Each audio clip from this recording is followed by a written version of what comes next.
এই মুহূর্তে মনে হচ্ছে আমি পৃথিবীর সব থেকে সুখী মানুষ। আর এটা মনে হচ্ছে যে আল্লাহ দুনিয়া এত সুন্দর, না জানি জান্নাত কত সুন্দর। যাই হোক, হ্যালো এভরিওয়ান, আসসালামু আলাইকুম। আশা করি সবাই অনেক ভালো আছেন।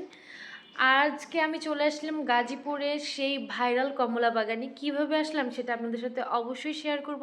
অতক্ষণ পর্যন্ত আমার ভিডিওটা দেখবেন, লাইক করবেন এবং শেয়ার দিবেন। যাই হোক, আমি কিন্তু কথা বলতে বলতে ভিতরে ঢুকে পড়ছি। উপরে যে গাছগুলো দেখছেন এগুলো হচ্ছে আঙ্কুর গাছ। এখন আমরা কমলা বাগান দেখার উদ্দেশ্যে ভিতরের দিকে চলে যাচ্ছি। আর যেতে যেতে দেখি যে এই তো খুব সুন্দর একটা জায়গা। আর এখানে ঢুকতে গেলে কিন্তু অবশ্যই আপনাকে টিকিট কাটতে হবে, প্রতি টিকিটের মূল্য 20 টাকা। এখন আমরা পৌঁছে গেলাম আমাদের সেই কাঙ্ক্ষিত জায়গা কমলা বাগানে। আর এই কমলা বাগানের কমলার শেষ হয়ে গেছে, বাকি অনেক জাতের কমলা আছে, সেগুলো আপনাদের সাথে শেয়ার করব।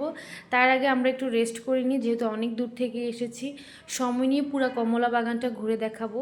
আর এখন এখানে আমরা একটু বসে মজা করছিলাম আর ছবি তুলছিলাম। ছবি তোলার পর আমরা এই যে চলে গেলাম কমলা বাগানে। মাশাল্লাহ, কমলা বাগানের এত এত কমলা, চারপাশে শুধু কমলা আর কমলা, আর হচ্ছে কমলার স্মেল। আমি সাজেস্ট করব যারা গাজীপুর এবং গাজীপুরের আশেপাশে আছেন তারা অবশ্যই একবার হলো এই সময়টাতে আসবেন, একদমই অপেক্ষা করবেন না। আর এই কমলা বাগানে আসতে হলে বাংলাদেশের যে কোনো প্রান্তে থেকে আসেন না কেন, প্রথমে আপনাকে আসতে হবে মাওনা চৌরাস্তা। আর এই মাওনা চৌরাস্তা থেকে আপনারা চলে আসবেন সোজাসুজি শ্রীপুর।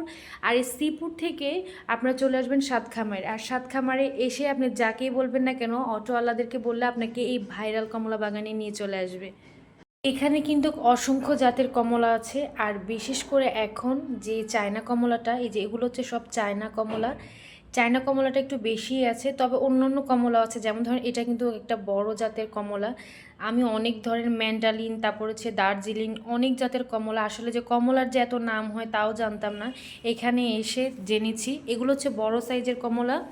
আর এগুলো কিন্তু এখনও খাওয়ার উপযুক্ত হয়নি, ওরা আমাদেরকে ফার্স্টে নিষেধ করে দিয়েছে আমরা যেন এখান থেকে কোনো রকমের কমলা না ছিঁড়ি, কেননা এগুলো এখনও খাওয়ার উপযুক্ত হয়নি। এগুলো নাকি ডিসেম্বরের 20 তারিখের পর থেকে খাওয়ার উপযুক্ত হবে, তখন তারা সেলও করবে আর চাইলে আপনারা খেতে পারেন।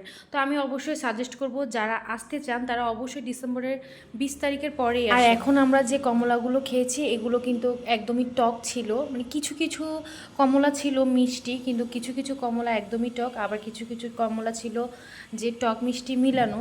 তার মানে এখনও এগুলো পরিপক্ত হয়নি। এই যে দেখেন এখনও একটু একটু সবুজ হয়ে আছে, এগুলো পুরোপুরি একদম হলুদ হয়ে যাবে। আর যেগুলো চায়না কমলা সেগুলো পুরোপুরি লালের মতন হয়ে যাবে, এগুলো এখন কমলার মতন হয়ে আছে। এই যখন লাল কালার হবে তখন নাকি পরিপূর্ণ হবে। তো ওরা আমাকে একটা দিল টেস্ট করার জন্য, তো আমি একটু টেস্ট করে দেখবো এই জন্য রেখে দিলাম। আর এদিক দিয়ে তো আমার জায়ান সোনা অনেক মজা করছিল।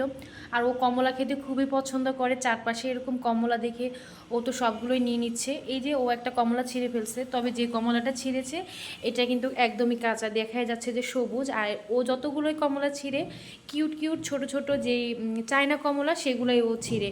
তো আমরা এখন একটা কমলাকে ট্রাই করব, দেখব যে আসলে কমলাটা কেমন। তো আমি কমলাটাকে যখন ট্রাই করি তখন দেখি যে কমলাটা প্রায় কিছুটা টক, একদমই টক তাই না, তবে টক। জায়ান যেহেতু টক খেতে পছন্দ করে ওর কাছে খুবই ভালো লেগেছে, তবে এটা আসলে পরিপূর্ণ হতে একটু সময় লাগবে। আমি মনে করি যে ডিসেম্বরের 20 তারিখে যদি আসতাম তাহলে অবশ্যই আমি কমলা আরও মন ভরে খেতে পারতাম। এখানে আসলে যে কমলাটাই নিচ্ছি সেগুলোই টক টকই মনে হচ্ছে।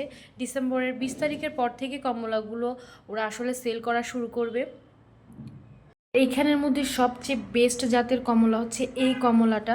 এটা নাকি খুবই মিষ্টি, আমি আসলে নামটা ভুলে গেছি। আর এটার সময় লাগবে নাকি পাকতে, ডিসেম্বরের 20 তারিখের পরে এই কমলাটা শেষ হবে, মানে ওদের পরিপূর্ণ হবে এই কমলাটা 20 তারিখেরও অনেক পরে। সব কমলা শেষ হয়ে যাওয়ার পর নাকি বলে এই কমলাটা শেষ হয়। আর এই কমলাটা খেতেও নাকি অন্য অন্য কমলা থেকে খুবই মজার হয়, আর সাইজও অনেক বড় হয়। আমি কিন্তু এখন একদম কমলা বাগানের ভিতরে, দেখেন অনেক কমলা দেখা যাচ্ছে। আর এই কমলা বাগানের ভিতরে ঢুকে আমাকে আরও কমলা লাগছে, আপনাদের কমলা সুন্দরী আপু। যাই হোক, এতক্ষণ আমার ভিডিও দেখার জন্য অসংখ্য ধন্যবাদ।